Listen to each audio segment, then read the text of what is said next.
Have you ever wondered why some people seem to see through illusions the moment they touch them, while others build entire lives inside those same illusions and call it safety?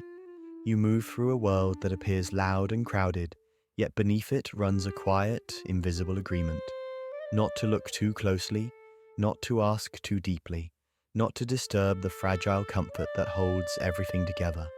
And yet, something in you has always resisted that agreement, even when doing so cost you ease, belonging, and sleep.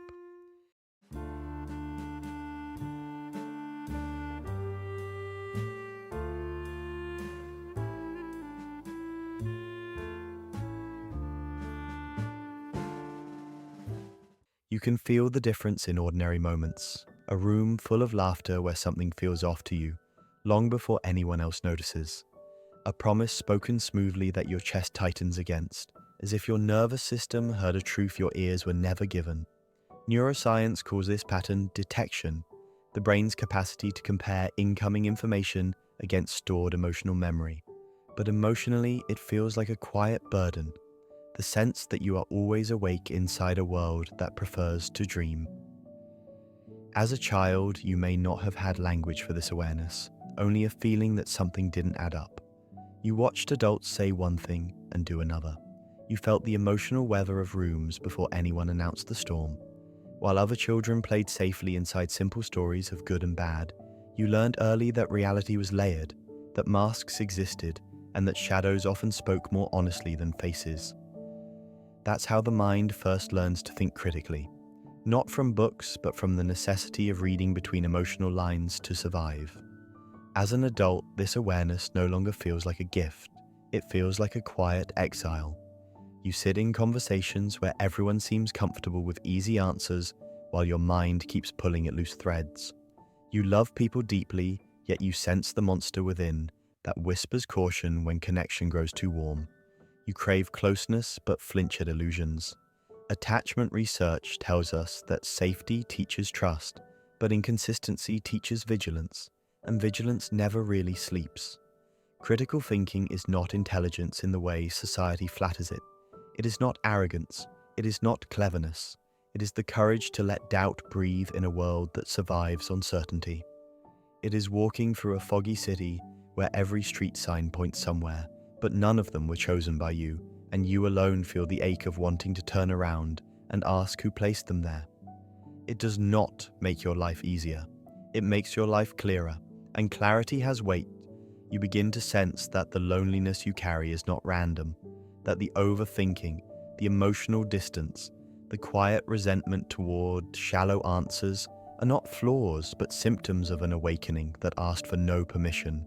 And somewhere beneath all of this, beneath the adult mask, beneath the vigilance, beneath the fatigue of seeing too much, lies the first moment you learned that truth was never guaranteed to be safe.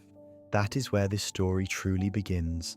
Have you ever looked back and wondered when exactly you stopped trusting words and started trusting patterns instead?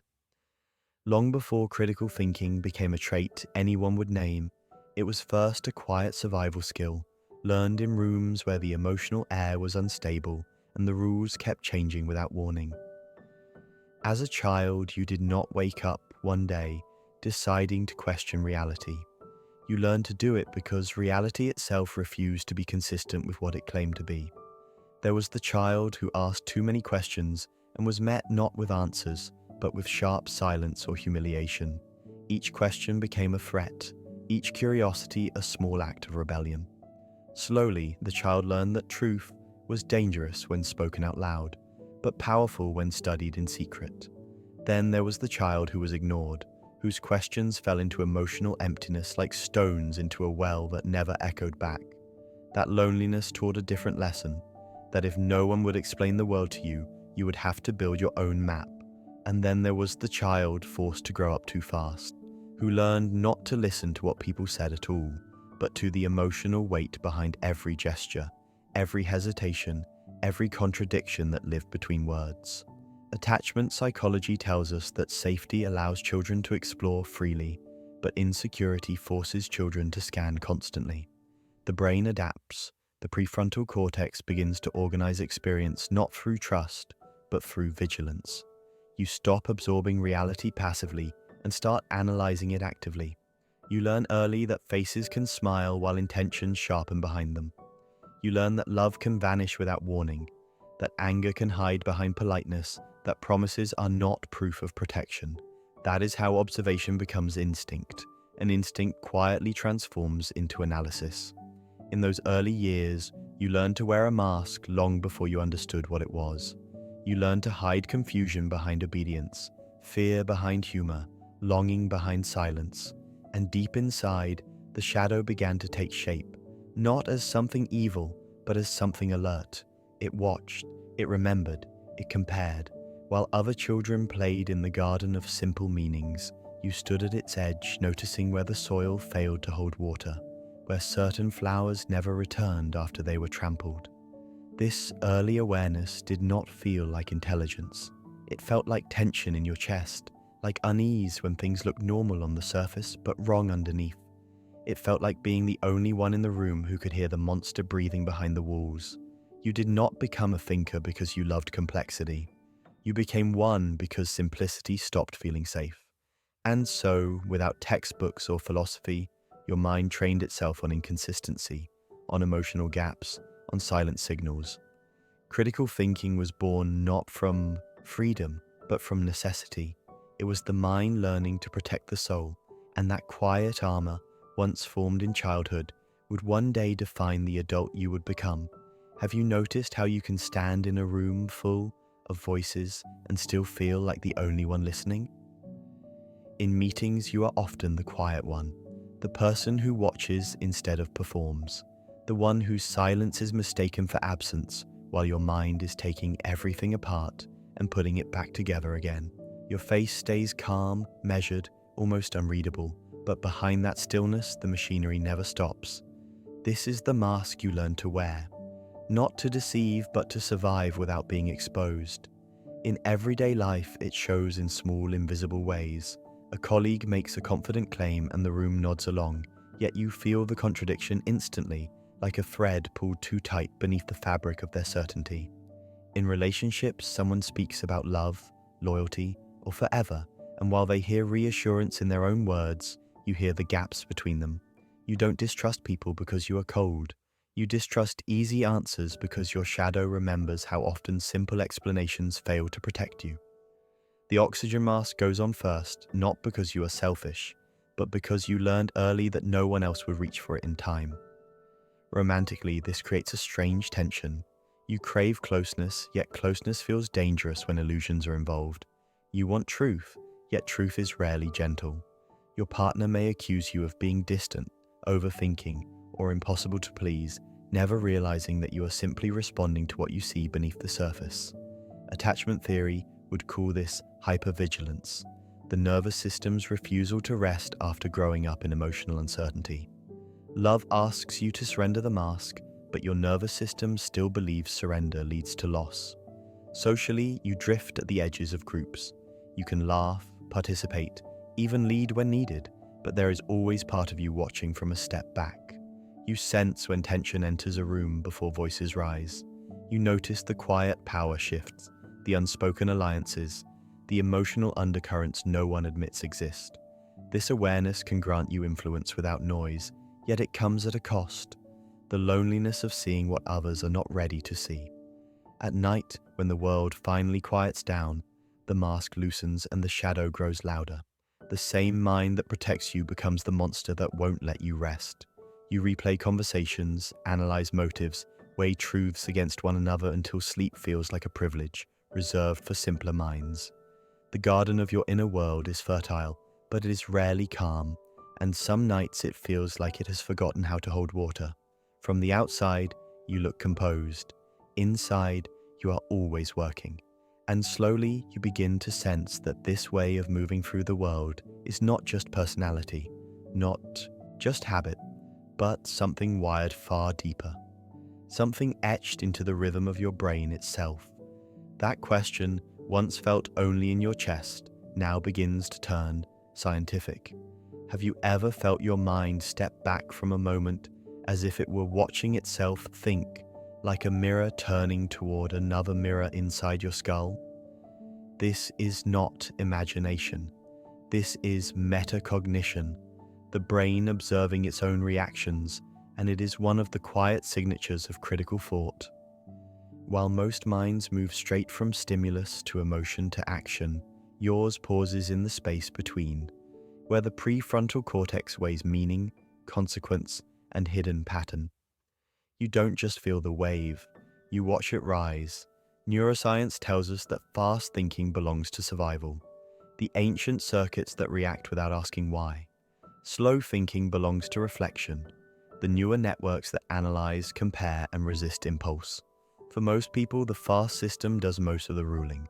It leans on shortcuts called cognitive biases, mental habits that trade truth for comfort. Confirmation bias gently nudges the mind to protect what it already believes. Authority bias teaches the nervous system to relax in the presence of confidence, even when confidence is hollow. Tribal psychology whispers that belonging is safer than being right, and so thinking becomes outsourced, not to logic, but to the emotional gravity of the group. But you feel the cost of that outsourcing too sharply to ignore it.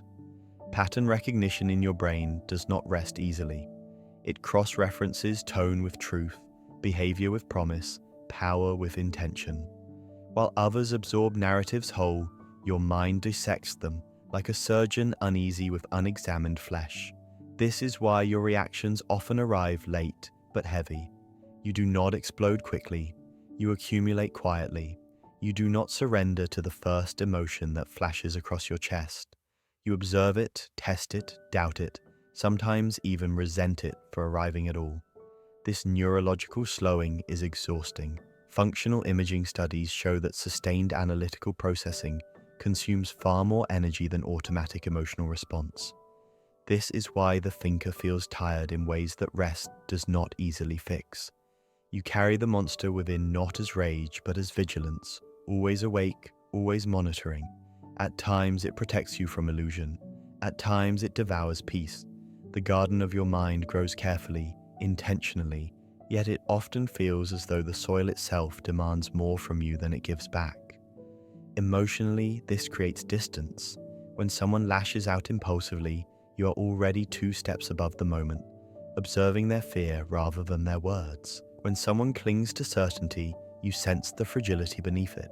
This does not make you superior, it makes you separate. Loneliness does not come from being misunderstood alone. It comes from watching others surrender their thinking for relief and knowing you cannot follow without betraying yourself. Critical thinking, then, is not rare because it is intelligent. It is rare because it is costly. It requires resisting the shortcuts that soothe the nervous system. It asks the brain to burn more fuel than comfort requires. It asks you to remove the mask not just from others, but from yourself. And as your clarity sharpens, a darker truth begins to emerge. Seeing more does not always mean suffering less.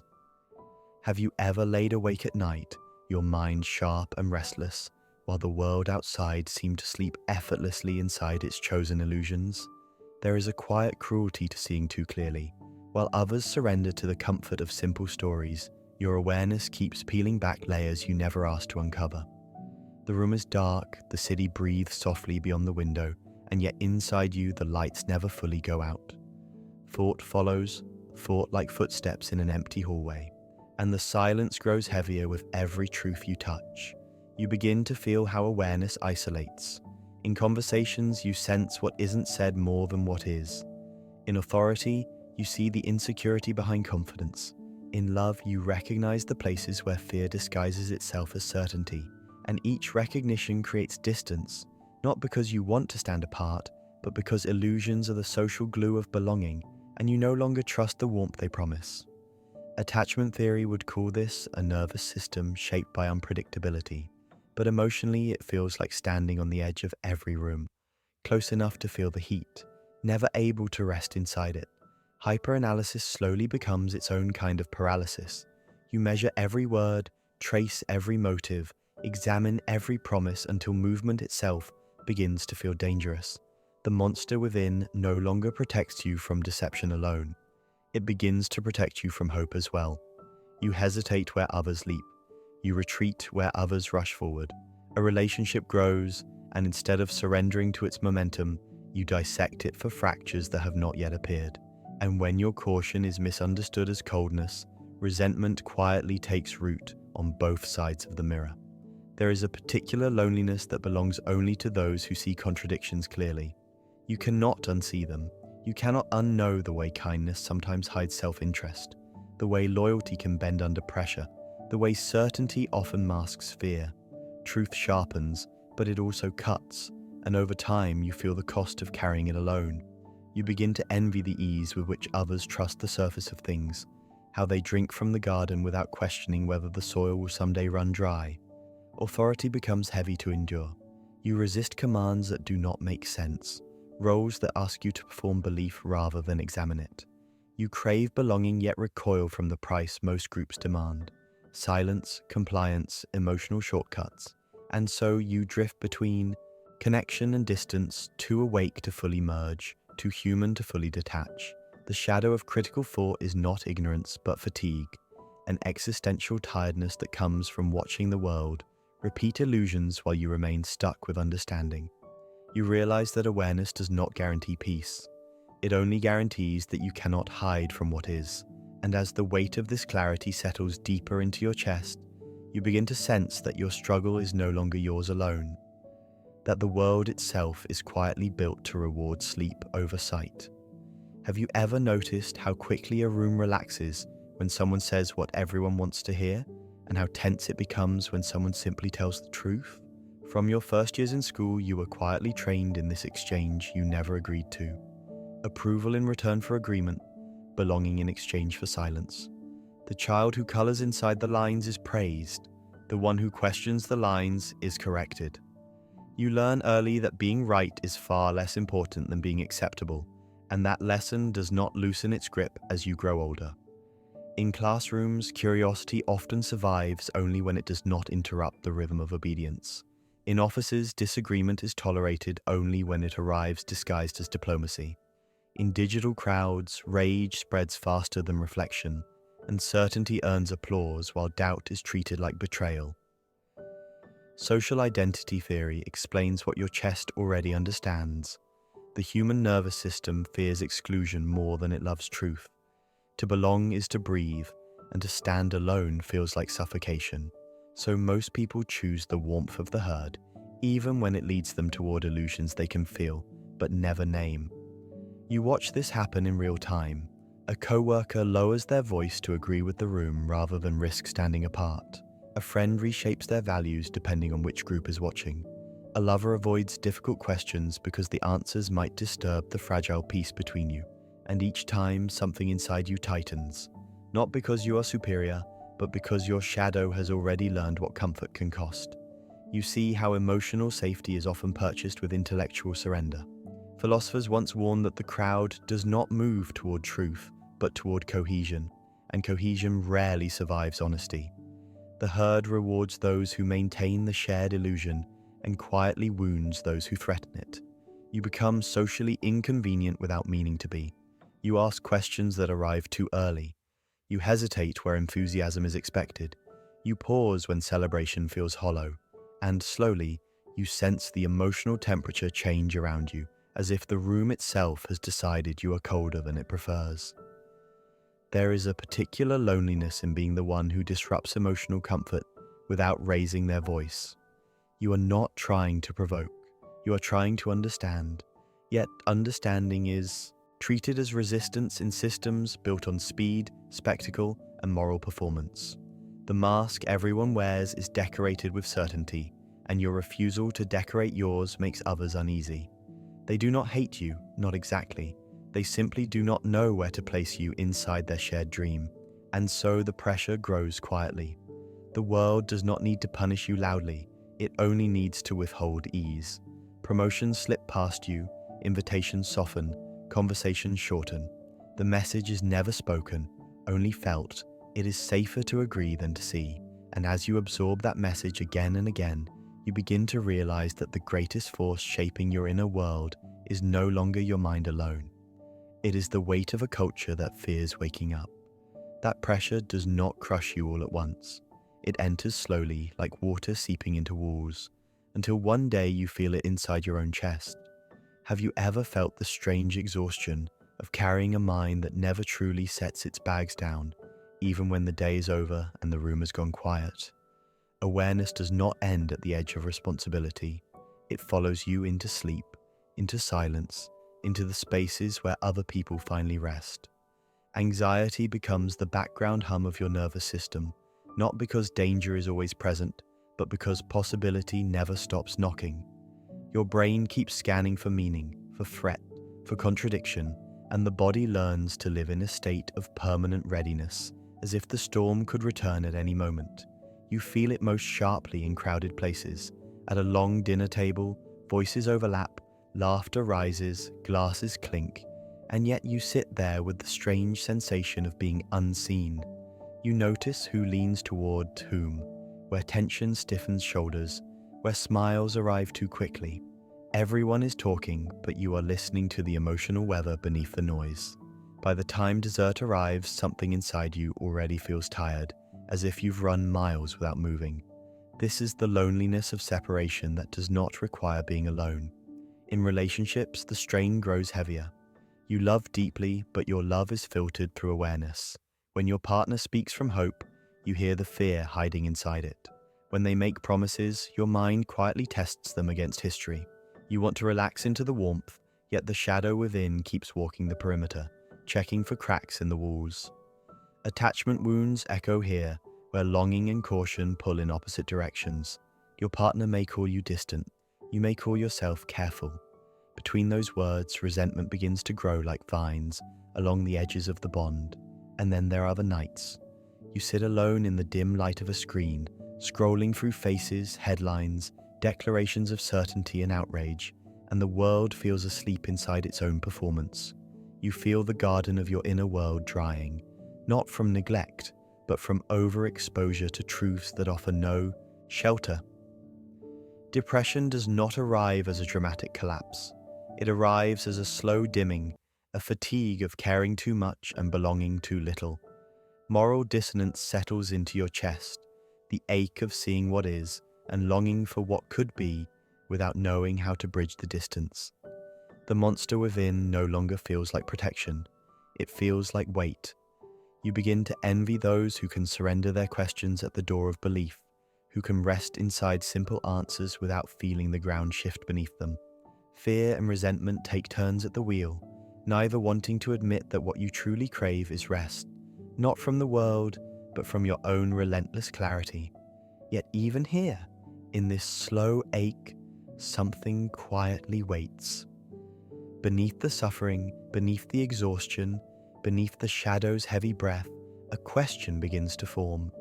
Not about how to see more, but about how to live without being crushed by what you already see. Have you ever wondered what it would feel like if your awareness no longer felt like a weight you carry, but a strength that carries you instead? For so long, your mind has been trained to scan, to question, to protect, to endure, that rest began to feel undeserved, even dangerous. Yet awareness was never meant to become your prison. It was meant to become your compass. The first step is not learning how to think more, but learning how to let the mind breathe without abandoning its clarity. You begin with small acts that feel almost rebellious at first, allowing silence without interrogation, allowing emotion without immediately analyzing it. Neuroscience tells us that the nervous system cannot remain in vigilance forever without fracturing, and slowly you start to believe that safety can be practiced, not only remembered. When fear rises, instead of sharpening the mind's blade against it, you soften your breath and let the body speak before the intellect interrupts. This is not weakness, this is regulation. The monster within does not vanish, but it learns to stand down when it no longer needs to guard every doorway. Discernment replaces cynicism when you realize that not every illusion is an enemy, and not every truth needs to be used as a weapon. Emotional intelligence begins to grow alongside logic, teaching you that understanding people does not require surrendering your boundaries.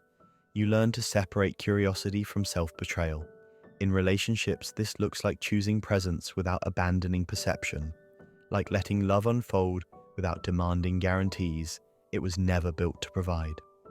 Attachment theory calls this earned security, the slow creation of safety through conscious experience rather than blind trust.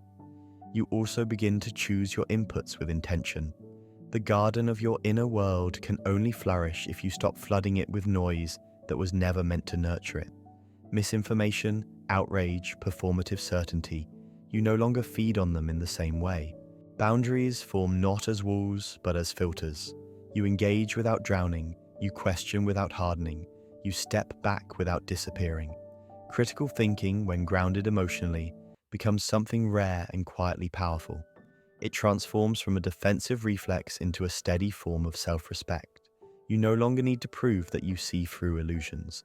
You simply stop living inside them.